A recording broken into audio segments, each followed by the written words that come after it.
இப்போ வந்து நம்ம 4வது சம் செய்ய போகிறோம். இதில் என்ன கொடுத்துருக்காங்கன்னா, பின்வரும் முடிவுறா தொடர்களின் கூடுதல் காண்க அப்படி சொல்லி கொடுத்துருக்காங்க. அப்போ வந்து இதில் வந்து முடிவுறா தொடர்கள்னு தான் கொடுத்துருக்காங்க. இது வந்து ஒரு பெருக்கு தொடர் வரிசைன்னு கொடுக்கல. அப்போ வந்து ஃபஸ்ட்டு இந்த தொடர் வந்து ஒரு பெருக்கு தொடர் வரிசையா அப்படிங்கிறத வந்து நம்ம ப்ரூவ் பண்ணணும். அப்போ அதில் நம்ம என்ன பண்ணுவோம்னா, ஃபஸ்ட்டு இந்த சம் எடுத்துக்கிறோம். 9 + 3 + 1 ப்ளஸ் அப்படின்னு இந்த தொடர் போயிட்டே இருக்குது. இப்போ வந்து ஃபஸ்ட்டு உறுப்பை வந்து T1 எடுப்போம், ரெண்டாவது உறுப்பை வந்து T2ன்னு எடுப்போம், மூணாவது உறுப்பை வந்து T3ன்னு எடுப்போம். இப்போ வந்து இது ஒரு பெருக்கு தொடர் வரிசைன்னு நம்ம ப்ரூவ் பண்ணணும்னா என்ன பண்ணணும்னா, இந்த ரெண்டாவது உறுப்பை மொதல் உறுப்பால் வகுத்து வர ஆன்சரும் மூணாவது உறுப்பை ரெண்டாவது உறுப்பால் வகுத்து வர ஆன்சரும் ஈக்குவலாக இருந்தால் இது வந்து ஒரு பெருக்கு தொடர் வரிசைன்னு சொல்லுவோம். அப்போ ஃபஸ்ட்டு வந்து T2/T1 கண்டுபிடிக்க போகிறோம். T2 என்னது 3 பை T1 என்னது 9. அப்போ வந்து இது ரெண்டையும் வகுக்க முடியுமா? மூணாவது வைப்பாடில் 1 3 3 3 9. அப்போ வந்து 1/3ன்னு கிடச்சிட்டா அதுக்கிற வந்து T3/T2 கண்டுபிடிக்க போகிறோம். அப்போ வந்து T3 இதில் என்னது 1 பை T2 என்னது 3. அப்போ வந்து இது ரெண்டுமே ஈக்குவலாக தானே இருக்குது. இப்போ வந்து இது ஒரு பெருக்கு தொடர் வரிசை அப்படிங்கிறத நம்ம வந்து கண்டுபிடிச்சிட்டோம். சம்மில் என்ன கேட்டிருக்காங்கன்னா, முடிவுறா தொடர்களின் கூடுதல் காண்க அப்படின்னு சொல்லியிருக்காங்க. பெருக்கு தொடர் வரிசையில் வந்து முடிவுறா எண்களின் கூடுதலை கண்டுபிடிக்கிறதுக்கு ஃபார்முலா இருக்குது. அது என்னதுன்னா S∞ = A/1 - 6. இப்போ வந்து இதில் A அப்படிங்கிறது வந்து முதல் உறுப்பா, அப்போ வந்து A = 9ன்னு எடுத்துக்கிடுவோம். R அப்படிங்கிறது வந்து பொது விகிதம், அதாவது R வந்து ரெண்டாவது உறுப்பை மொதல் உறுப்பால் வகுக்கும்போது கிடைக்கிற ஆன்சர். அப்போ வந்து ரெண்டாவது உறுப்பு 3, அதை வந்து மொதல் உறுப்பு வந்து 9, இதெல்லாம் வகுக்கும்போது என்ன கிடைக்கும்? 1/3ன்னு கிடைக்குமா? அதாவது R = 1/3ன்னு கண்டுபிடிச்சிட்டோம். இப்போ இது எல்லாத்தையும் இதில் சப்ஸ்டிட்யூட் பண்ண போகிறோம். அதாவது A இருக்கிற இடத்துல வந்து இந்த 9 போட்டுக்கிறோம், பை இந்த 1 அப்படி போட்டுக்கிறோம், மைனஸ் இந்த R இருக்கிற இடத்துல வந்து இந்த 1/3 போட்டுக்கிறோம். இப்போ வந்து இந்த 9 மேலே அப்படியே இருக்குது.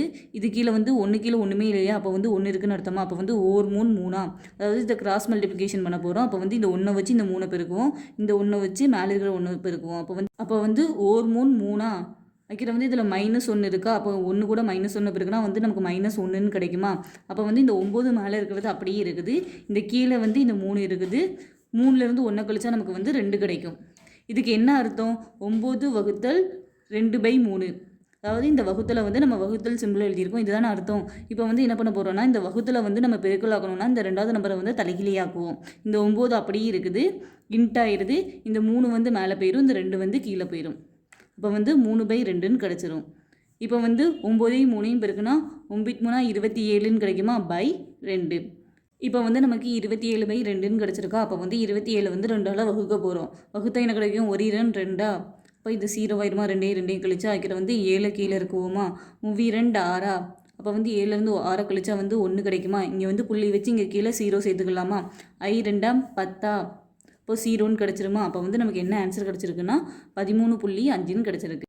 இப்போ வந்து நம்ம முதல் சம்மோட முடிவுறா தொடர்களின் கூடுதலை கண்டுபிடிச்சிட்டோம். அது என்னதுன்னா 13.5. இப்போ வந்து நம்ம ரெண்டாவது சம் செய்ய போகிறோம். அதில் வந்து முடிவுறா தொடர்களின் கூடுதலை வந்து கண்டுபிடிக்கணும். ஃபஸ்ட்டு வந்து இது ஒரு பெருக்கு தொடர் வரிசையா அப்படிங்கிறத கண்டுபிடிக்கணும். ஏன்னா அப்போ தான் நம்மளால் வந்து பெருக்கு தொடர் வரிசையில் இருக்கிற முடிவுறா தொடர்களின் கூடுதல் ஃபார்முலாவை யூஸ் பண்ண முடியும். அப்போ வந்து இது ஃபஸ்ட்டு ஒரு பெருக்கு தொடர் வரிசைன்னு கண்டுபிடிக்கிறதுக்கு நம்ம என்ன பண்ணுவோம்னா, முதல் உறுப்பை வந்து T1 எடுப்போம், ரெண்டாவது உறுப்பை T2ன்னு எடுப்போம், மூணாவது உறுப்பை T3ன்னு எடுப்போம். இப்போ வந்து இது ஒரு பெருக்கு தொடர் வரிசையாக இருந்துச்சுன்னா ரெண்டாவது உறுப்பை முதல் உறுப்பால் வகுத்து வர ஆன்சரும் மூணாவது உறுப்பை ரெண்டாவது உறுப்பால் வகுத்து வர ஆன்சரும் வந்து ஈக்குவலாக இருக்கும். அப்போ வந்து இந்த ஃபஸ்ட்டு வந்து T2/T1 கண்டுபிடிக்க போகிறோம். T2 என்னது 14 பை T1 என்னது 21. இப்போ வந்து இது ரெண்டுமே 7வது வைப்பாடில் வகுக்க முடியுமா? 7 14 3 21. அப்போ வந்து 2/3ன்னு கிடைக்குமா? அதுக்கப்புறம் வந்து T3/T2ன்னு இருக்கா? அப்போ வந்து T3 என்னது 28/3. வைக்கிற வந்து இந்த வகுத்தல் அப்படியே இருக்குது. இந்த T2 இருக்கிற இடத்துல வந்து நம்ம T2 வந்து 14 அதை போட்டுக்கிறோம். இதுக்கு வந்து என்ன அர்த்தம்னா, இந்த 28/3 வகுத்தல், இந்த வகுத்தலை வந்து நம்ம வகுத்தல் அப்படின்னு போட்டுக்கிறோம், 14ன்னு போட்டுக்கிறோம். கீழே வந்து 14 தானே இருக்குது. இப்போ வந்து இந்த வகுத்தல் பெருக்கல் ஆகணும்னா இந்த ரெண்டாவது நம்பரை வந்து தலைகீழியாக எழுதுவோம். அப்போ வந்து இந்த 28/3 அப்படியே இருக்குது. இந்த வகுத்தல் வந்து பெருக்கல் ஆகிறோம். அப்போ வந்து 14 கீழே ஒன்றுமே இல்லையா? அப்போ வந்து 1 இருக்குன்னு அர்த்தமா? அப்போ வந்து இது 1/14ன்னு ஆகும். அதாவது இதை தலைகீழியாக எடுத்துகிட்டு இருக்கும். இப்போ வந்து இது ரெண்டையும் வகுக்க முடியுமா? 1 14 14 ஈர் 14 28. அப்போ வந்து 2/3ன்னு கிடச்சிட்டா? அப்போ வந்து இது ரெண்டுலேயுமே கிடைச்ச ஆன்சர் வந்து ஈக்குவலாக தானே இருந்திருக்கு. அதாவது T2/T1 = T3/T2. அப்போ வந்து இது ஒரு பெருக்கு தொடர் வரிசை அப்படிங்கிறத நம்ம வந்து கண்டுபிடிச்சிட்டோம். இப்போ வந்து பெருக்கு தொடர் வரிசையில் முடிவுறா தொடர்களின் கூடுதலை கண்டுபிடிக்கிறதுக்கு என்ன ஃபார்முலானா S∞ = A/1 - 6. அப்போ வந்து இந்த ஏ அப்படிங்கிறது வந்து தொடரில் உள்ள முதல் உறுப்பை தானே நம்ம ஏன்னு சொல்லுவோம். அப்போ வந்து ஏ ஈக்குவல் டு 21. அதுக்கிற வந்து ஆர் அப்படிங்கிறது வந்து ரெண்டாவது உறுப்பை முதல் உறுப்பால் வகுத்து வர ஆன்சர். அது ஏற்கனவே நம்ம வந்து கண்டுபிடிச்சிட்டோம் 2/3.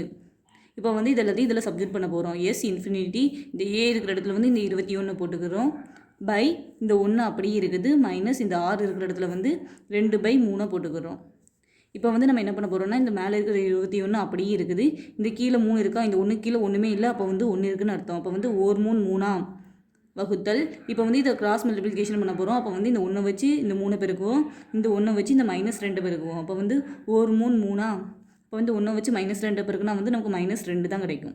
நம்ம அடுத்த ஸ்டெப்பில் என்ன பண்ணுவோம்னா மேலே இருக்கிற 21 அப்படியே இருக்குது வகுத்தல்.